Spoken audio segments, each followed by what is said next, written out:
Hello everyone, welcome to Manga Boy Red Manga. Per usual, let's discuss the elephant in the room, Pandora's Hearts. Wow, it is beautiful and shiny. Anyway, so Pandora Hearts, I read for our book club that we started in the Discord that I go to. If you guys are interested in joining the book club and reading what we read and having the conversation, definitely let me know. But anyways, we decided to read Pandora Hearts for the first meeting of it.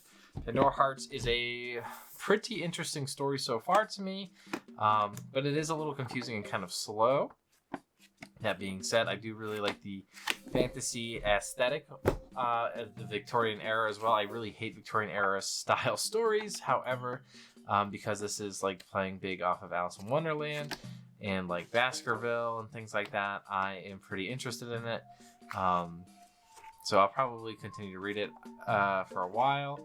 I heard it doesn't get good till like the midway point or something like that. But once it gets good, it gets really good. The art to it is like gorgeous. So there's also that going for it. But yeah, definitely happy to have the collector's edition for sure of this series. And I'll tell you guys more about it when I post my book club discussion.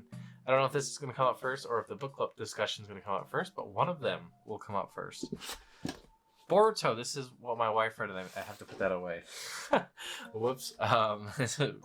Reign of the Seven Spellblades. Oh, this was cool. Okay, so this one, we find out that he has a Spellblade, which we kind of were thinking about for a while. He kills a professor. They meet this classmate who has the ability to change sexes, and it's not really up to him, so that was really cool. This whole story is starting to kind of get a direction, and I'm really enjoying it. We get the roundtable of teachers here. Turns out they're all evil, I guess. It didn't seem like they were very good, but whatever. Really liking where this is going so far now that we have these kind of more obvious direction to it.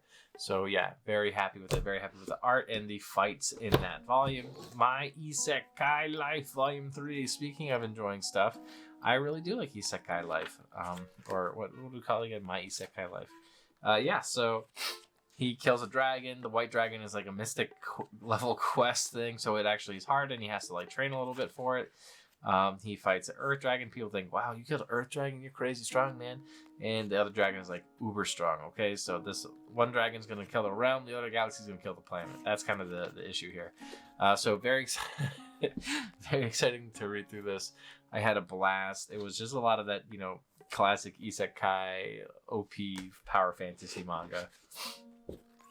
Inspector Volume 3, very silly manga / interesting detective manga. So it's, always trying to, right now we're doing the Steel Beam Nanase case.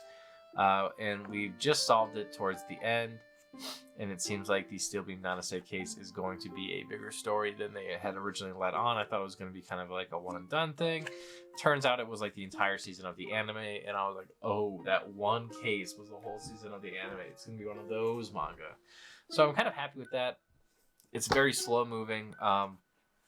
The world is kind of basic so far, but it's hinting at a much larger world. So hopefully it does start to pick up a bit more. Because right now it does seem like a lot of introduction and exposition, but I'm still interested in it. So I'm enjoying it. I'm like learning about this world for the long haul. You know what I mean? World's finest assassin gets reincarnated in another world as an aristocrat. This series is really good. Comes out too slow. Biggest gripe. We finished the main fights that we left off at, with the castle being, what's the word for it, invaded by this guy with the divine sphere, and he thinks he's the hero, but he ends up not being the hero. And then also our main character ends up finding the hero. Actually, the hero is like a moron, but the hero is like crazy strong. And so the main character is starting to kind of understand why this guy needs to be stopped and why he might destroy the world in the end if he is not stopped after he defeats the evil demon lord. So that was great. Again, a lot of interesting twists and turns. We end up going to school and trying to get to Class S, so that way they can be with the hero, become the hero's best friend, then stab him in the back. That's the goal. But yeah, big fan of this series so far. Tons of cool spells here. Well, not tons of it, but I guess a good amount, the right amount of cool spells that do cool things. So I was really happy with that. The hellbound, by the same creator as Train to Busan or something like that. Yeah, Train to Busan. And the guy who made Owl. I honestly, I didn't really like this that much. It's only a 2-volume series. I don't know what happened. I get that this church was found because these demon guys come and kill people after like a god says the message that you're going to go to hell. These demon guys right here, they're pretty gruesome. Anyways, I get that that's going on. I get that this church was founded to take advantage of that, so that way they could seem like they are good, and that if you go against them, that these things will kill them. But that being said, who actually is causing these demon guys to come? Is it really just God? And they're just killing people, like newborn babies and stuff.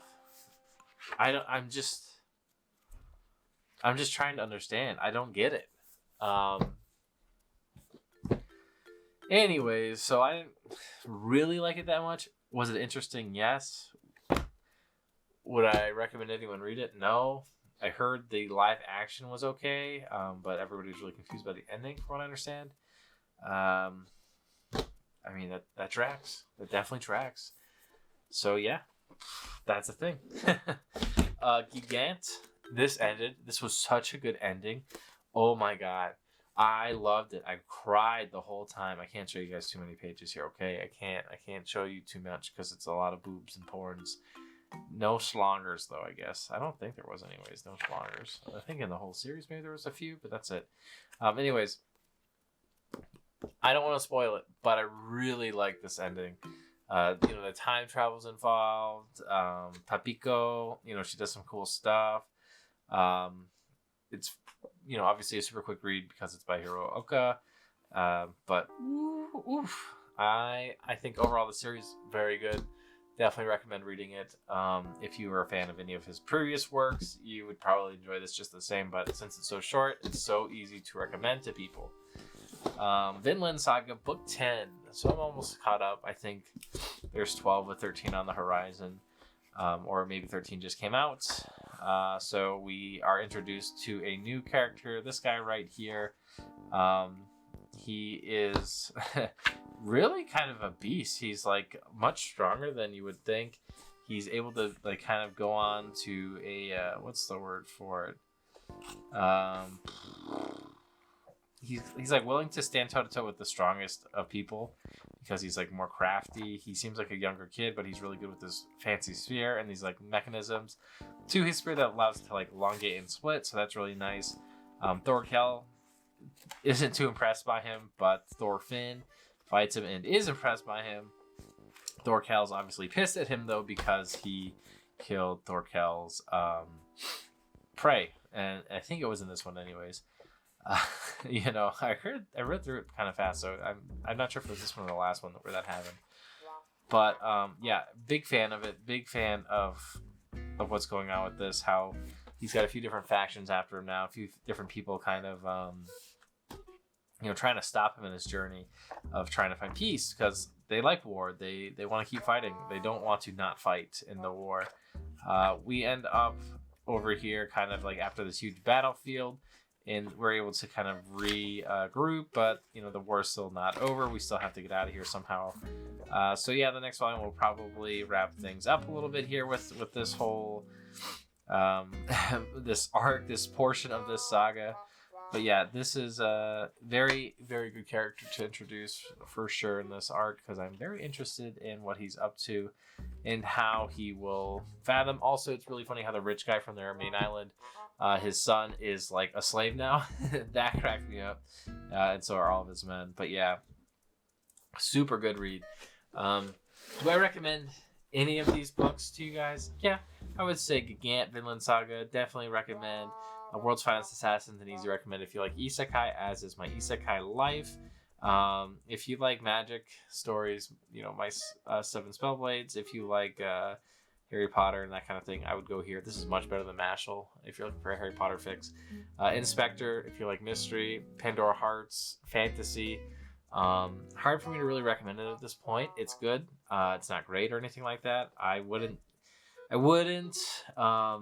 If I was reading this and I didn't know it's supposedly this huge masterpiece, I would still continue to buy it, but I wouldn't be telling people, "Oh, you got to go out and read this." It's crazy because right now it's okay. You know, I like the aesthetic to it, like I mentioned before, but I'm very interested to see it get good and see how is this like a goat, because a lot of people talk about this series and how great it is. So yeah, excited to go through it and see what we've got. Until next time, which will be probably next week, right? That's typically how the weeks go. We'll talk then. Okay, bye bye.